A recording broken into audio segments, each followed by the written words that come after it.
Jack London. Cro-Blanc. La louve.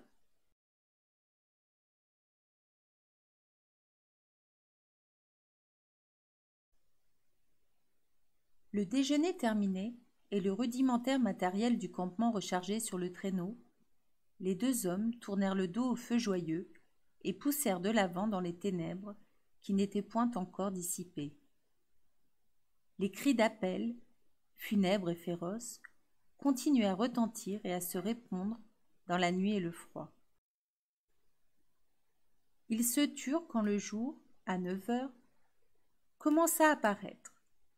À midi, le ciel, vers le sud, parut se réchauffer et se teignit de couleur rose. Puis se dessina la ligne de démarcation que met la rondeur de la terre entre le monde du nord et les pays méridionaux où luit le soleil. Mais la couleur rose se fana rapidement.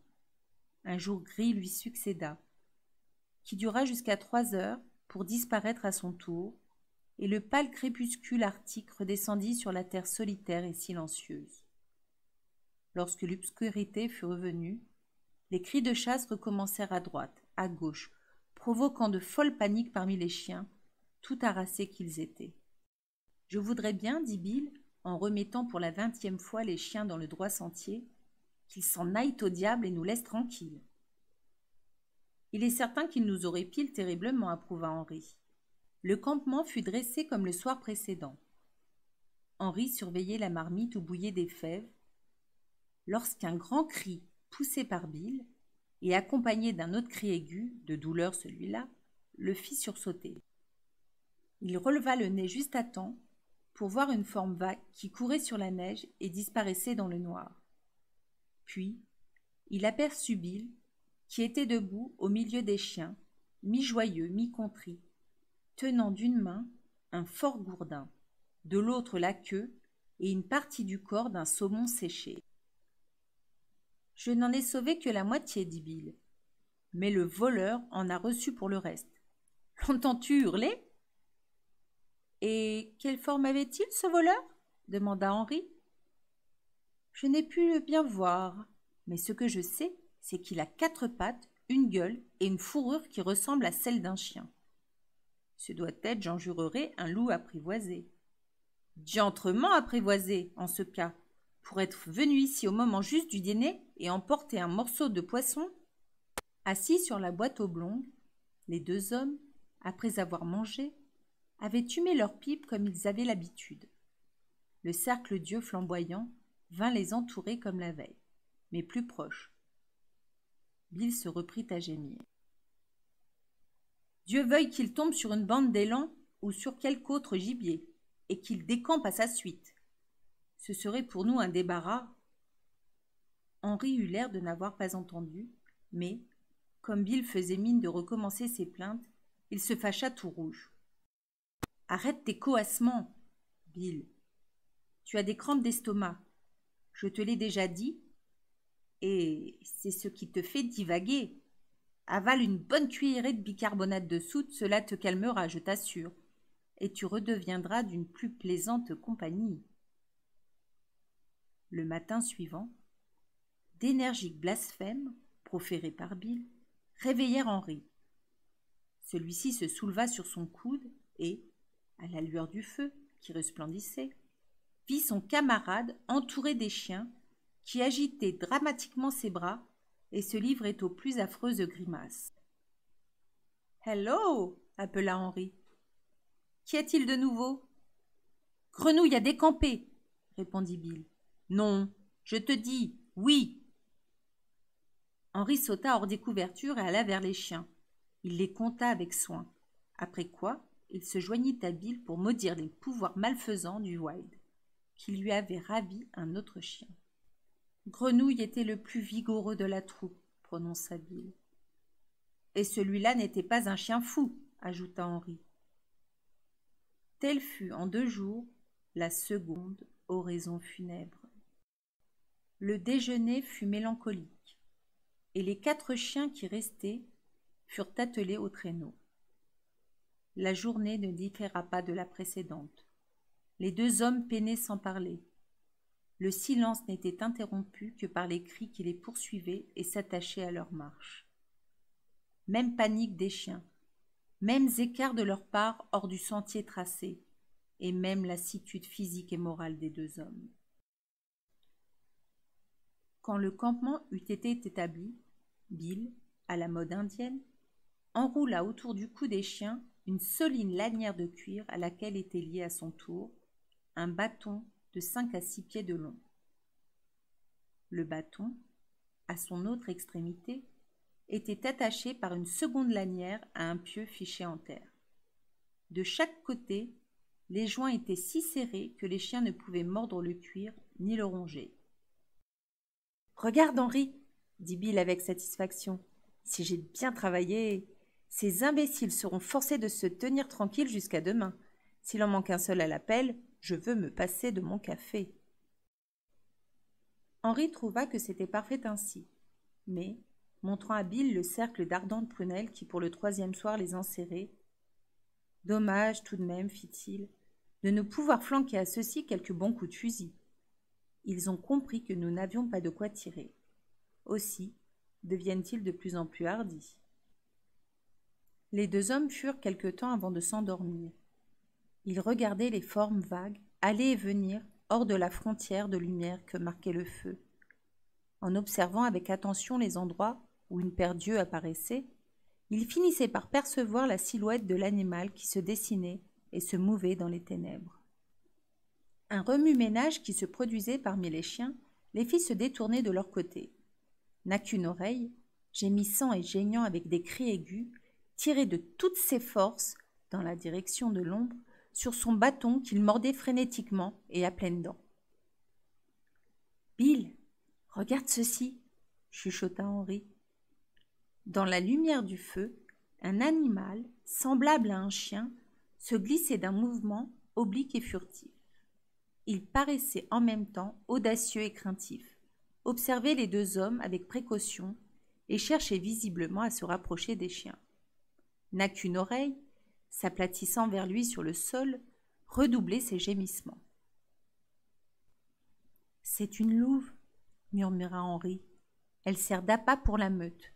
Quand elle a attiré un chien à sa suite, toute la bande tombe dessus et le mange. » Au même moment, une des bûches empilées sur le feu dégringola en éclatant avec bruit. Effaré, l'étrange animal fit un saut en arrière et disparut dans les ténèbres. « Je pense une chose, dit Bill. Laquelle, s'il te plaît ? C'est que l'animal vu par nous est le même que celui qui a été rossé par mon gourdin. Il n'y a pas le plus léger doute sur ce point. Il convient, en outre, de remarquer, poursuivit Bill, que sa familiarité excessive avec la flamme de notre foyer n'est pas naturelle et choque toutes les idées reçues. Ce loup en connaît certainement plus qu'un loup qui se respecte n'en doit connaître, confirma Henri. Il n'ignore pas non plus l'heure du repas des chiens. Cet animal a de l'expérience. Le vieux Villan, dit Bill, en se parlant tout haut à lui-même, possédait un chien qui avait coutume de s'échapper pour aller courir avec les loups. Nul ne le sait mieux que moi, car je le tuai un beau jour dans un package d'élan, sur Little Stick. Le vieux Villan en pleura comme un enfant qui vient de naître. Il n'avait pas vu ce chien depuis 3 ans. Tout ce temps, la bête était demeurée avec les loups. « Je pense, opina Henri, que tu as trouvé la vérité. Ce loup est un chien, et il y a longtemps qu'il mange du poisson de la main de l'homme. »« Si j'ai quelque chance, déclara Bill, nous aurons la peau de ce loup qui est un chien. Nous ne pouvons continuer à perdre d'autres bêtes. Souviens-toi qu'il ne nous reste plus que 3 cartouches. Je le sais, et les réserve pour un coup sûr. » Henri, au matin, ayant ranimé le feu, fit cuire le déjeuner, accompagné dans cette opération par les ronflements sonores de son camarade. Il le réveilla seulement lorsque les aliments furent prêts. Bill commença à manger, dormant encore. Ayant remarqué que sa tasse à café était vide, il se pencha pour atteindre la cafetière, mais celle-ci était du côté d'Henri et hors de sa portée. « Dis-moi, Henri, interrogea-t-il avec un petit grognement d'amitié. N'as-tu rien oublié de me donner? Henri fit mine de regarder autour de lui et secoua la tête. Bill avança sa tasse vide. Tu n'auras pas de café, prononça Henri. Aurait-il été renversé? Demanda Bill avec anxiété. Ce n'est pas cela. Si tu m'en refuses, tu vas arrêter ma digestion. Tu n'en auras pas. Un flux de sang et de colère monta au visage de Bill. Veux-tu, je te prie, parler et t'expliquer? Gros Gaillard est parti. Lentement, avec la résignation du malheur, Bill tourna la tête et compta les chiens. Comment cela est-il arrivé? Demanda-t-il anéanti. Je l'ignore. Gros Gaillard ne pouvait assurément ronger lui-même la lanière qu'il attachait au bâton. N'a qu'une oreille lui aura rendu sans doute ce service. Le damné chien, dit Bill. Ne pouvant se libérer, il a libéré son compère. En tout cas, c'en est fini maintenant de Gros Gaillard. Je suppose qu'il est déjà digéré et qu'il se cahote en ce moment dans le ventre de 20 loups différents. Cette troisième oraison funèbre prononcée, Henri poursuivit. Maintenant, Bill, veux-tu un café? Bill fit un signe négatif. C'est bien certain, insista Henri en levant la cafetière. Il est pourtant bon. Mais Bill était têtu. Il mit sa tasse à l'écart. J'aimerais mieux être pendu, dit-il. J'ai donné ma parole et je la tiendrai. Il absorba son déjeuner à sec et ne l'arrosa que de malédictions à l'adresse de n'a qu'une oreille qui lui avait joué ce mauvais tour. Cette nuit, dit-il, je les attacherai mutuellement hors de leur atteinte.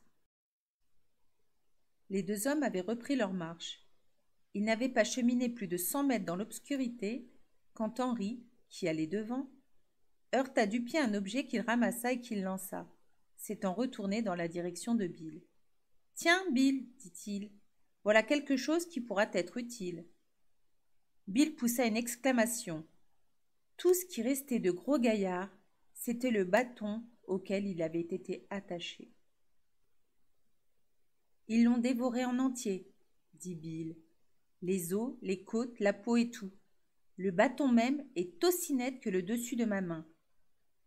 Ils ont mangé le cuir qui le garnissait à ses deux bouts. Ils ont l'air terriblement affamés. Pourvu que toi et moi nous ne subissions pas un sort identique avant d'être parvenus au terme de notre voyage. » Henri se mit à rire. « C'est la première fois, dit-il, que je suis ainsi pisté par des loups.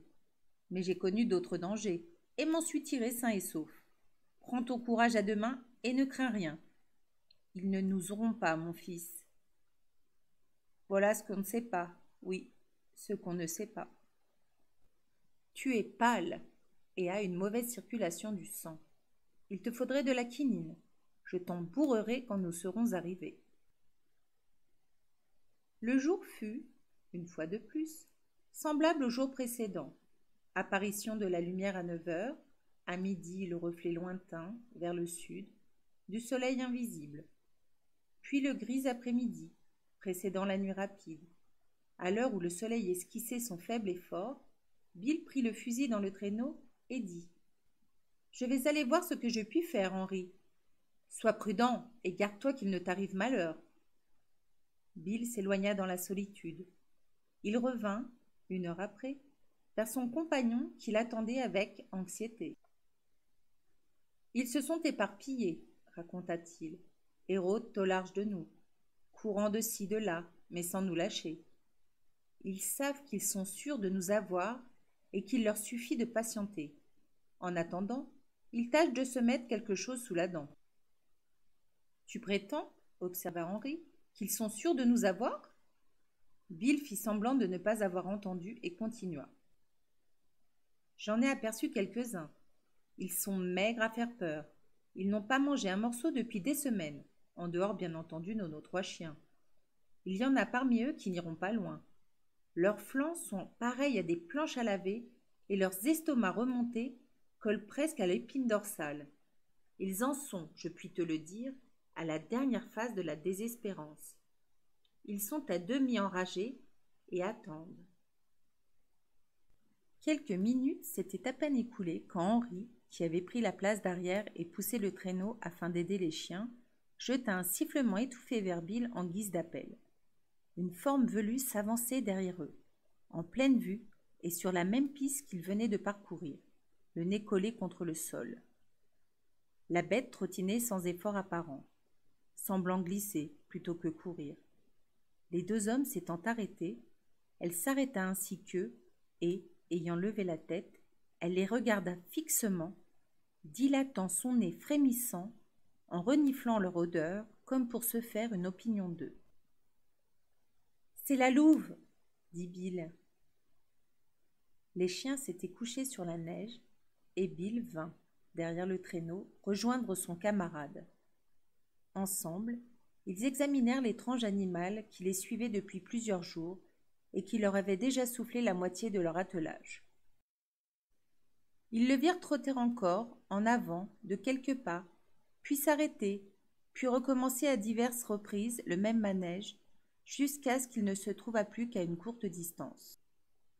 Alors il fit halte, la tête dressée, près d'un groupe de sapins, et se remit à observer les deux hommes. Il les considérait avec une insistance singulière, comme eût pu le faire un chien, mais sans qu'il y eût rien dans ses yeux du regard affectueux de l'ami de l'homme. Cette insistance était celle de la faim. Elle était implacable, comme les crocs de la bête, aussi inhumaine que la neige et le froid. L'animal était plutôt grand pour un loup, et ses formes décharnées dénotaient un des spécimens les plus importants de l'espèce. Il doit mesurer près de 2 pieds et demi à hauteur d'épaule, constata Henri, et n'a pas loin de 5 pieds de long.